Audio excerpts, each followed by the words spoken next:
하나님 말씀 오늘 저희들이 받을 것은 우리에게 주시는 말씀 요한복음 5장에서 옵니다. 5장 19절 29절까지 말씀. 제 성경은 신약성경 150페이지, 요한복음 5장 19절로 29절까지 말씀을 저와 함께 한 절씩 교독하심으로 말씀을 받으실 때에 우리에게 말씀하시는 성령님의 음성을 꼭 듣게 되시기를 축복합니다.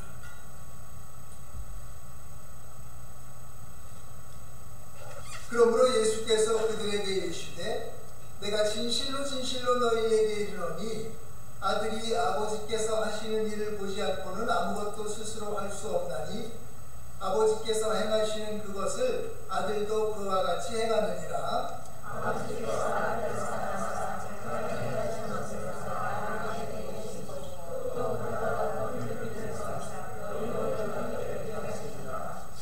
아버지께서 죽은 자들을 일으켜 살리신 같이 아들도 자기가 원하는 자들을 살리느니라.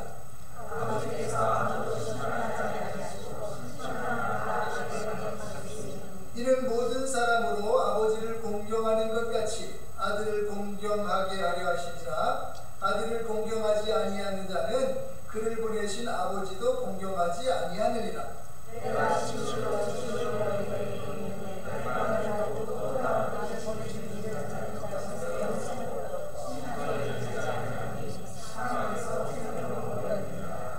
진실로 진실로 너희에게 이르노니 죽은 자들이 하나님의 아들의 음성을 들을 때가 오나니 곧 이때라. 듣는 자는 살아나리라.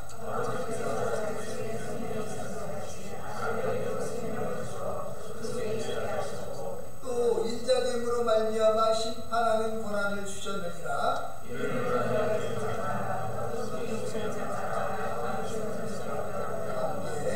선한 일을 행한 자는 생명의 부활로 악한 일을 행한 자는 심판의 부활로 나오리라.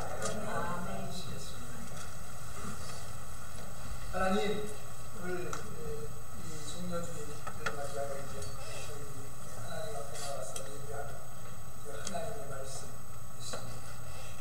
늘 우리에게 말씀하시는 하나님, 그 하나님을 오늘도 만나게 하시고 하나님 앞에 서게 하시고 하나님의 말씀 듣게 하시고 깨닫게 하시고 살게 하시는 그 은혜를 저희들이 간구합니다. 오늘 특별히 예수님께서 고난받고 또 저희들을 위해서 죽으시기 위해 예루살렘으로 입성하는 날을 기리는 이 예배 가운데에서 특별히 그 하나님의 하나님 되시고 또 나의 나됨을 깨닫고 발견하게 하시고 하나님 앞에 서 있는 내가 하나님과의 진정한 관계 안으로 들어갈 수 있는 그런 귀한 시간이 될 수 있도록 도와주시옵소서. 예수 그리스도 이름으로 기도하옵나이다. 그러니까 예수님께서 이 땅에서의 마지막 사역을 마감하시는 시점에 다다른 예수님께서는 저처럼 나귀를 타시고 예루살렘을 향하여 올라가고 계셨습니다. 예수님께서 예루살렘으로 입성하신 이날 수많은 사람들이 예수님이 가시는 그 길거리로 모여들었다잖아요.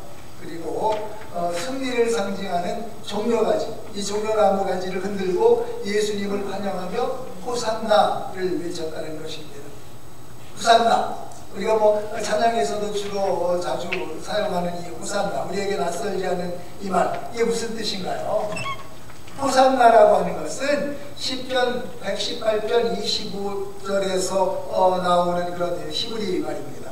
이게 뭐냐면 시편 118편 25절 여호와여 구하옵나니 이제 구원하소서. 여호와여 우리가 구하옵나니 이제 형통하게 하소서라는 그 말씀 가운데 여기에서 이제 구원하소서, 이게 히브리어는 호슈아, 구원한다는 것은 여호수아, 호수아 이렇게 알고 계시잖아요. 호슈아 나인데 이게 헬라어로 음역이 되면서 호산나가 되었다고 합니다. 그래서 여기서 호슈아는 구원하소서라는 의미다 알고 계시고요. 그리고 나는 지금입니다. 그러니까 둘을 합쳐서 이제 번역을 하면 지금 이제 구원하시옵소서, 이런 뜻이 됩니다. 그러나 예수님은 구원을 베푸시기 위해 예루살렘으로 오시는 것은 맞는데, 그저 저들이 외쳤던 것처럼 이제 구원하소서라고 외친 그 뜻 가운데 예수님이 예루살렘으로 오시는 것은 맞는데, 이들의 기대와 생각과는 다르게 그 구원하시는 차원이 이들이 바라고 기대했던 것과는 상당히 다른 것이었습니다. 예수님은 그곳에서 팔리시고 고난당하시고 십자가를 지시고 거기에서 죽으실 것입니다.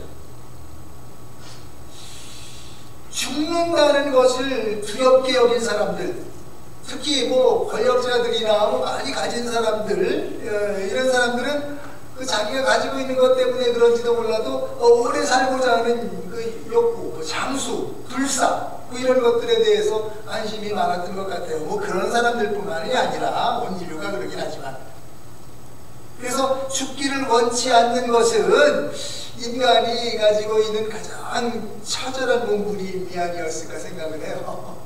죽는다는 그 팩트, 사실 앞에서 사람들이 참 그런 마음을 가졌던 것 같은데, 늙고 죽는 것이 두려웠던 진시황 얘기 들어보셨잖아요. 이 진시황은 자기가 죽는 것이 두려웠기 때문에 사람들을 시켜서 불로초라는 것을 구하러 그냥 사방으로 사람들을 돌아다니게 했다는데, 천하를 호령하고 이 중국을 최초로 통일한 진시황은 그의 기대와는 다르게 50도 못 뛰어서 죽었다고 하고요. 그리고 불로초 같은 것은 생각해 본 적도 없는 이 시대를 살고 있는 우리들은 진시황의 2배가 되는 이런 삶을 사는 그런 세상이 되었고요. 그런데 우리가 인간들이 그토록 살고자 하는 욕구가 있음에도 불구하고 예수님은 죽을 것을 아시고, 죽으시기 위해서 지금 예루살렘으로 가시는 것입니다. 그래서 오늘 요한복음 3장 16절, 오늘 이제 5번째 이제 마무리를 하려고 합니다. 더 이상 할 것이 없습니다.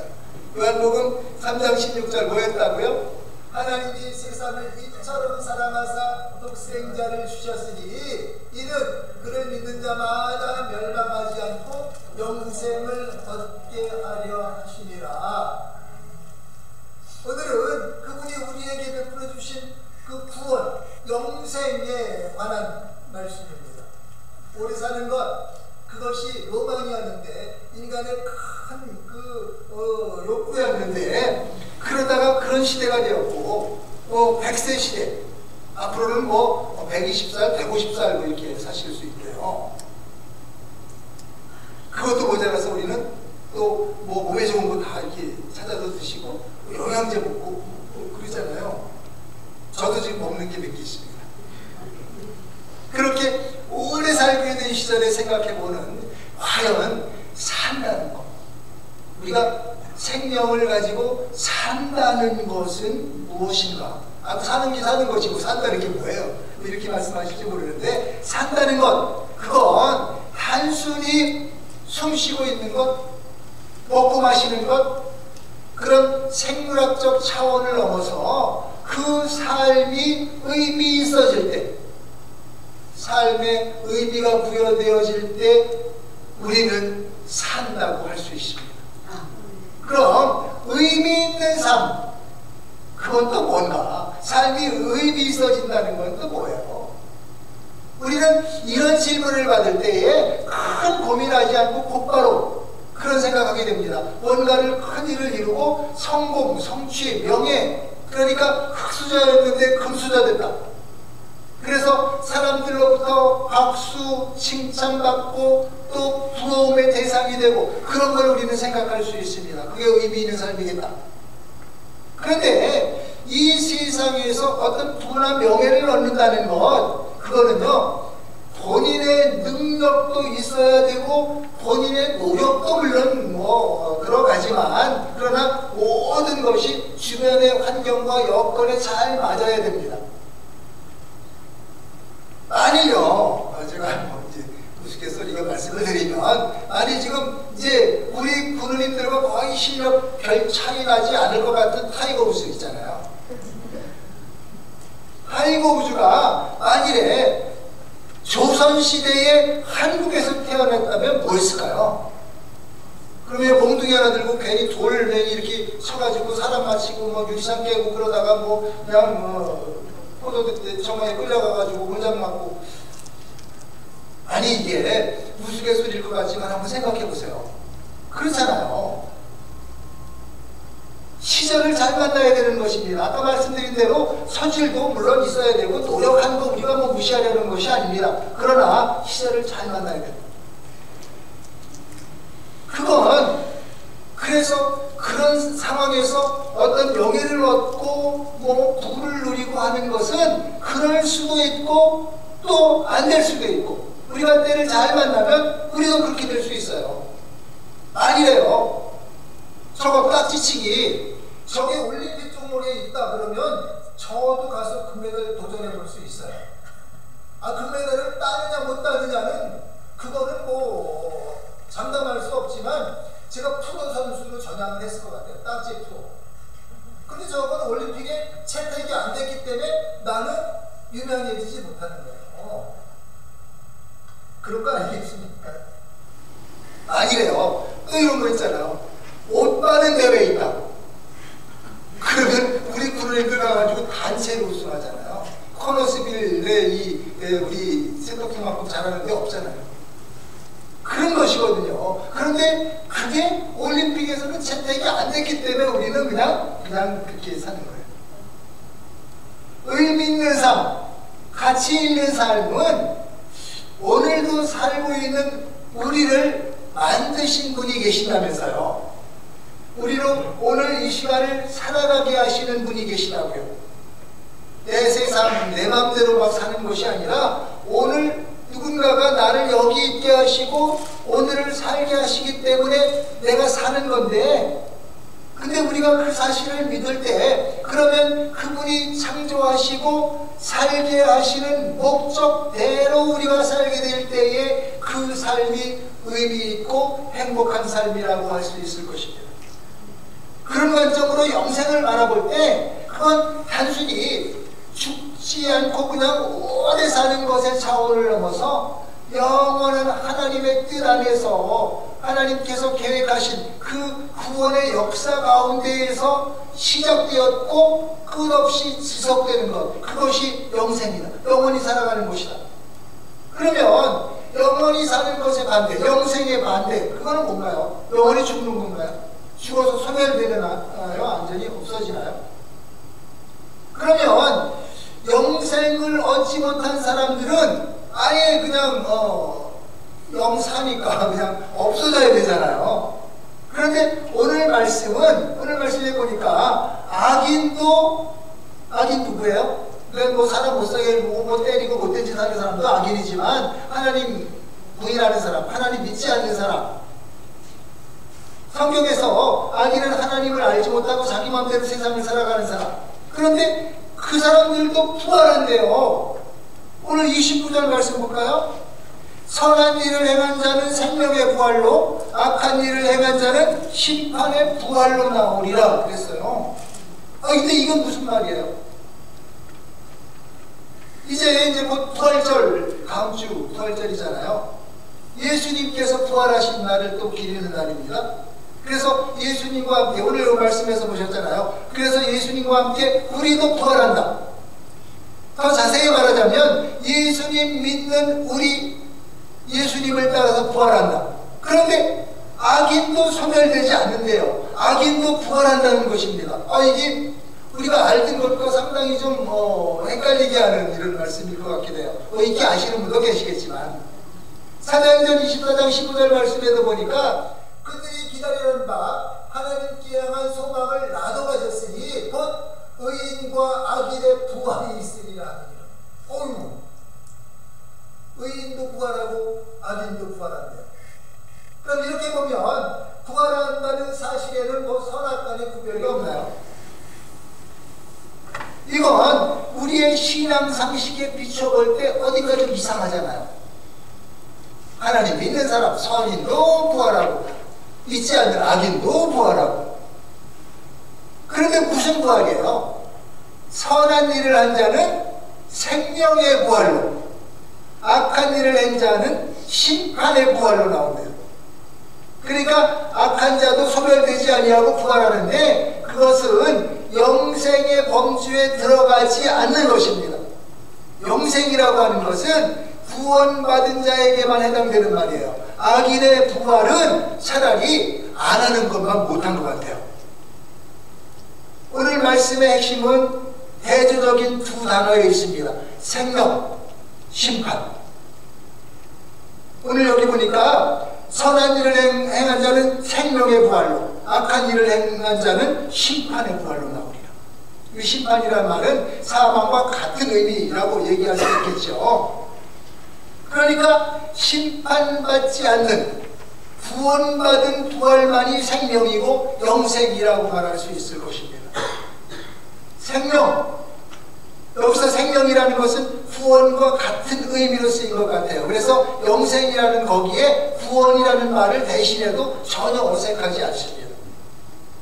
구원을 선물로 받은, 그러니까 선물로 우리가 얻은 자들의 이 영생에 대해서 요한복음 11장 25절 26절 말씀에 예수께서 이르시되 나는 부활이요 생명이니 나를 믿는 자는 죽어도 살겠고 무릇 살아서 나를 믿는 자는 영원히 죽지 아니하리니 이것을 내가 믿느냐? 우리가 이 주제에 대해서 왈가왈부하는 건 시간 낭비입니다. 요한복음 3장 16절을 오늘 마무리하면서 이제는 우리 얘기할 겁니다. 내 얘기할 거예요. 우리 각자 우리 군인들의 자신의 개인의 얘기할 거예요. 그래서 우리에게는 뭐가 어떻게 된다는 말이며 그래서 우리는 어떻게 살아야 된다는 말인가요? 요한복음 3장 16절 제가 오늘 5번에 걸쳐서 이렇게 저희들이 보고 있는데 자 하나님은 하나님이시죠. 전지전능하신 분이고 또 뭐 무소부지하시고 하나님에 대해서는 뭐 우리가 아는 바가 많잖아요. 하나님은 뭐 하나님이세요. 또 세상을 사랑하신 분 하나님이시잖아요. 그렇죠? 하나님이 세상 사랑하셨어요. 또 독생자를 주셨어요. 독생자 누가 주셨어요? 하나님이에요. 그리고 영생을 우리에게 얻게 하시는 영생을 선물로 주신 분이 누구세요? 하나님. 그럼 우리는 뭐예요? 그냥 하나님이 다 아시나요? 우리가 반응해야 될 일이 딱 하나 있는데 그거는 뭐예요? 믿는 자가 되는 것. 믿는 자마다 믿으면 누구나 멸망치 않고 영생을 얻게 하신다. 그래서 오늘 요한복음 마가복음 11장 25절 26절에도 믿는 자는 믿으면 그거잖아요. 하나님이 다 이루어 놓으셨는데 다 주실 것인데 우리가 해야 될 믿으면 그거잖아요. 그런데 이 간단한 얘기가 그렇게 간단한 문제는 아니더라는 거예요. 이건 단지 교회 밖에 있는 그런 사람들뿐만 아니라 교회 안에 속한 우리는 과연 부활의 신앙 안에서 사는가? 저 말씀을 주신 하나님을 믿는 믿음 안에서 사는가? 우리가 다 믿는 자인데 그러면 교회 안에 모여 있는데 믿는 자지 우리가 믿지 않는 자입니까? 그렇게 말씀하시려나요? 고린도전서 1장 22절로 24절까지 말씀입니다. 유대인은 표적을 구하고 헬라인은 지혜를 찾으나 우리는 십자가에 못 박힌 그리스도를 전하니 유대인에게는 꺼리는 것이요 이방인에게는 미련한 것이요 오직 부르심을 받은 자들에게는 유대인이나 헬라인이나 그리스도는 하나님의 능력이요 하나님의 지혜입니다. 이게 무슨 말이에요? 그런다고 구원받는 이거예요. 뭔가 선행을 하든지 뭔가 뭐 돈을 놨든지 뭐 깨닫든지 그래야지 그런다고 가만히 있다가 그래 그거 믿어 그런다고 구원받아? 그 얘기하는 거잖아요. 실제로 그렇습니다. 그것은 십자가의 사건은 인간의 상식을 벗어나는 어떻게 보면 이 상식으로 비춰보면 어리석은 일이었다는 거예요. 그게 말이 되느냐는 것입니다. 십자가에서 죽는다고 죄가 용서되어진다느냐? 자기 자기 죄가 그렇다고 치더라도 남의 죄를 용서한다? 그런데 죄가 없다면서 하나님의 아들이라면서 십자가에서 남의 죄를 덮어쓰고 죽은 저 사람이 과연 우리의 죄를 용서하고 구원한다고? 그래서 데살로니가후서 3장 2절에서는 이렇게 말씀하고 있어요. 또한 우리가 부당하고 약한 사람들에게서는 건지시옵소서 하라. 그리고 뭐라고 되어 있어요? 믿음은 모든 사람의 것이 아닙니다. 이게 믿음이 사실 쉽지 않다는 말이에요. 저 말은. 구원과 영생에 대해서는 치대한 관심이 있었다고 그러잖아요. 있잖아요. 인간에 대해서 안 죽으려고 하는. 그러나 그 영생으로 들어가는 그 열쇠, 그거에 대해서는 무관심한 거예요. 미련한 거예요. 그걸 알지 못하는 거예요. 심지어는 신학을 공부한다는 사람들 사이에도 뭐 그런 거 없다 이렇게 주장하는 사람들이 있어요. 그리고 우리가 알듯이 그 옛날 사두개인은요 제사장 사도의 후손이라는 것이 거의 정설입니다. 제사장 가문이에요. 근데 하나님을 믿는 정통 가문, 제사장 가문의 후손들이 그들이 뭐라 그랬어요? 부활 없다. 부활은 무슨 부활? 부활 없어. 또 어떤 사람들은 이렇게 질문했어요. 부활은 육체의 부활이라고 하는데 우리의 영혼만 부활되는 게 아니라 육체의 부활이라는데 그럼 어떤 몸? 20대? 아니면 30대? 아니면 죽을 때? 그리고 또 이런 거 있잖아요. 아니 뭐 사별을 했다든가 이래서 재혼한 사람은 부활하면 나는 누구 아내고 누구 남편? 이런 질문을 했단 말이에요. 성경에 보면. 그런데 고린도전서 15장 35절 이하의 말씀에 보면 여기에 대한 기가 막힌 설명을 바울이 하고 있어요.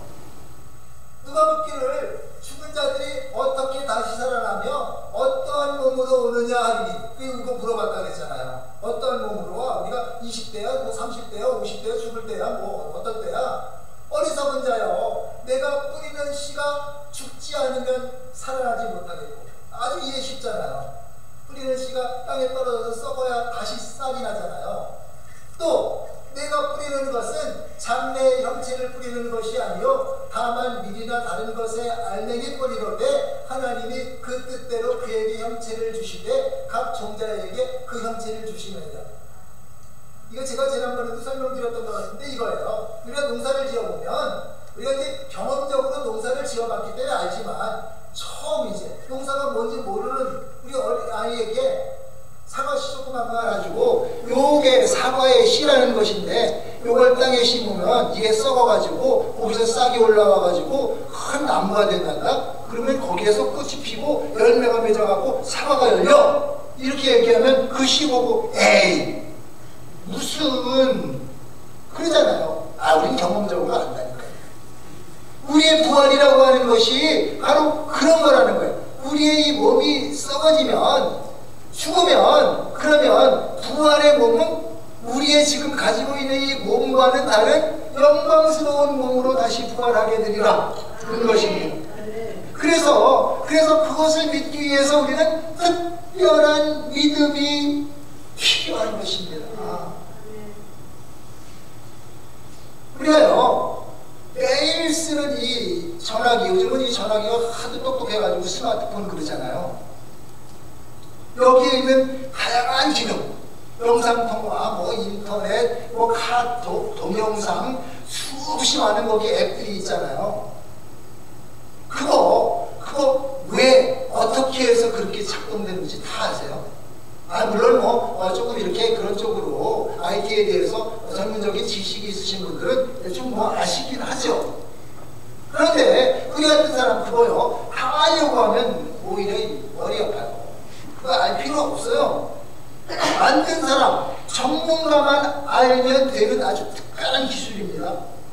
그런데 모든 사람들이 다 쓰잖아요. 꼬맹이도 쓰잖아요. 애들도 쓰잖아요. 모든 사람들이 다 써요. 어떻게 그래요? 예, 알려줬거든요. 이 버튼만 눌러라.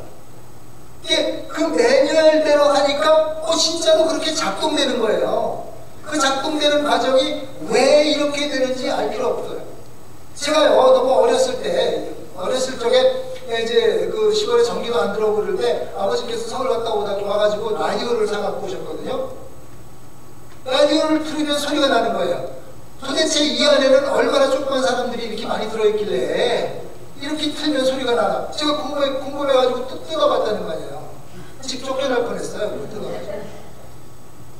그걸 잘 모르니까, 이해가 안 되니까. 영생 왜 그러는지 어떻게 알아요? 그게 무슨 논리로 어떻게 작동되는지 아실 필요 없다니까요. 그래가 그게 돼? 그렇게 물어보실 필요 없어요. 사람들이 그러잖아요. 그게 왜 그런 거냐고요. 왜 이게 작동되냐고.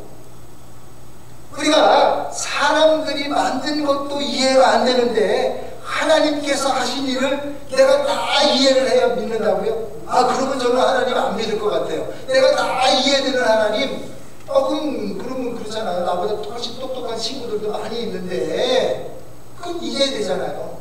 그 정도 수준밖에 안 되는 거잖아요. 우리가 태어나서 이 땅을 지금 살아가고 있는데 우리가 살아가는 그 모든 모습들이 다 이해가 되시나요? 내가 호흡을 하면 이 공기가 어떻게 들어가서 헛박바리에서 어떻게 돼가지고 작동해서 내가 사는지 그거 우리 그런님들이 생각하신 거예요. 이해가 되시는 거예요.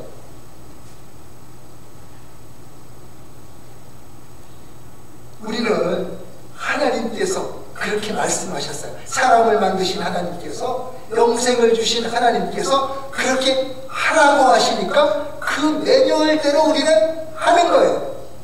우리는 그거 하는 겁니다. 전화기 만드실 필요 없어요. 우리는 못 만들어요. 그런데 쓸 수 있어요. 만든 사람이 하라고 하는 대로 따라하면 돼요. 그래서 영생을 얻는 매뉴얼대로 믿는 자가 되면 영생을 얻는다. 누가 그래요? 제 친구가 그래요? 아니 목사님이 그래요? 아니고 하나님이. 우리는 또 한 번의 이 고난주간을 마십니다. 또 부활절도 맞게 되겠죠.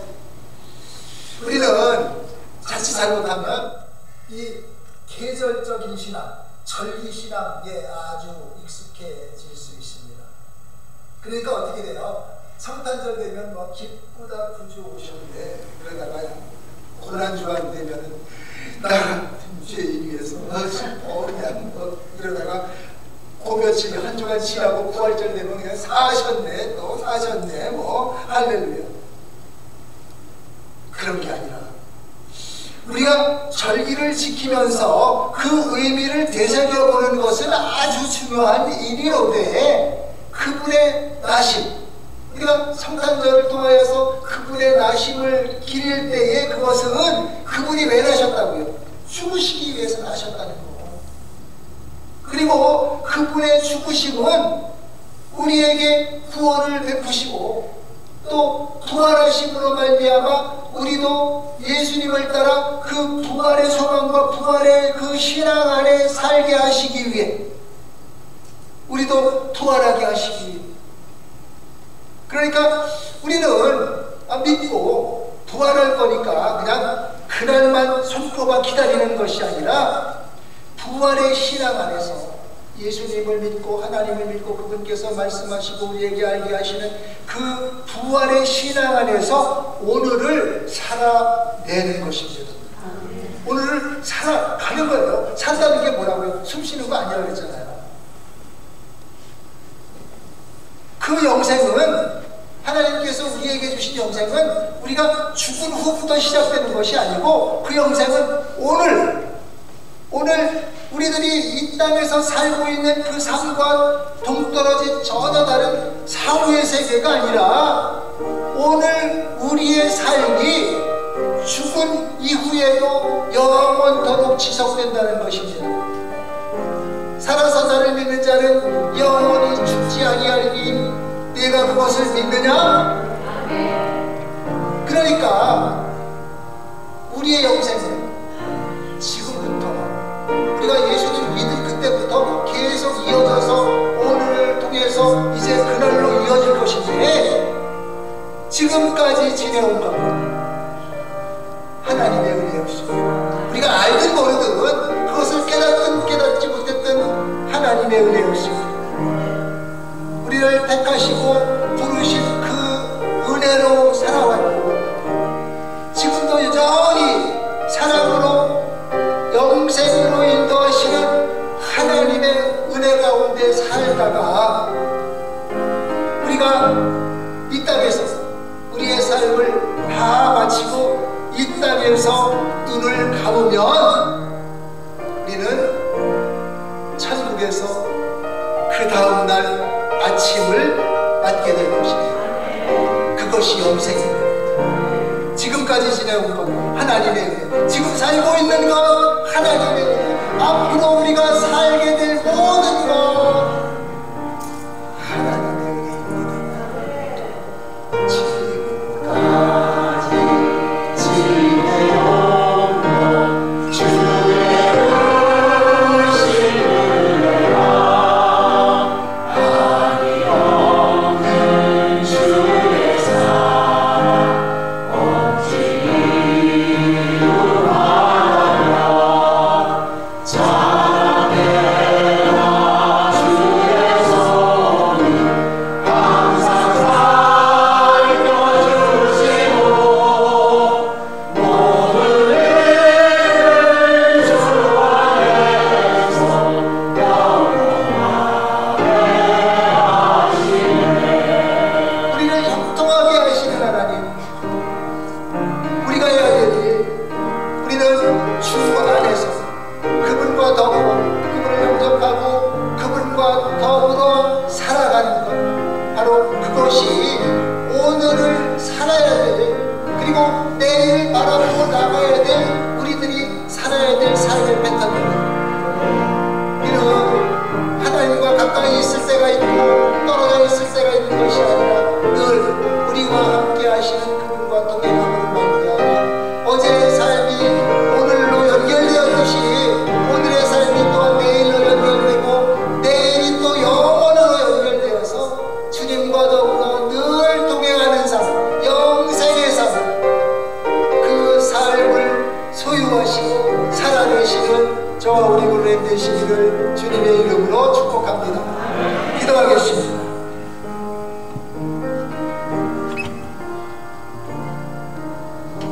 하나님, 그렇습니다. 지금까지 우리가 숨쉬고 살아왔던 것 하나님의 은혜였습니다. 오늘을 살고 있는 것 또한 하나님의 은혜입니다. 내일을 바라보고 나갈 수 있는 것, 그 또한 하나님께서 우리에게 소망을 주신 그 하나님의 은혜입니다.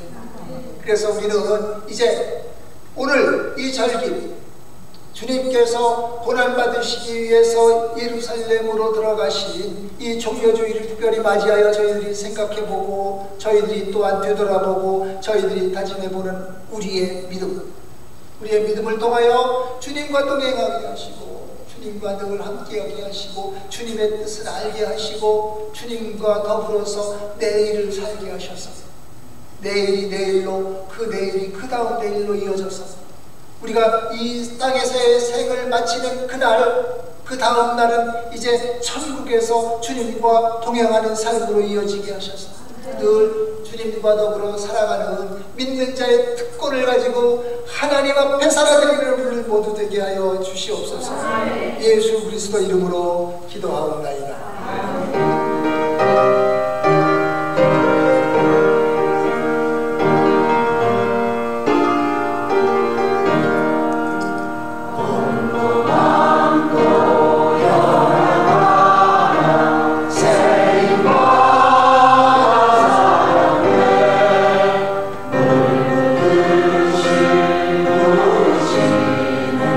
주의 은혜 속하라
이 땅을 하나님과 더불어 살다가 이 땅에서의 삶이 다하는 날 아버지의 품 안에서 영원토록 살아가게 될 우리에게 그 구원을 허락하신, 영생을 허락하신 하나님께 감사합니다. 이제는 우리 주 예수 그리스도의 은혜와 하나님 아버지의 사랑하심과 성령의 교통하심이 우리에게 영생을 허락하셔서 하나님과 더불어 어제 살았고 오늘 살고 내일 살게 하시는 그 하나님과 더불어 이 세상을 살아내기로 그렇게 결단하고 다짐하며 세상으로 향하는 하나님의 귀한 백성들 위해 그들의 삶 위에 이제로부터 영원토록 함께하시기를 축원하옵나이다.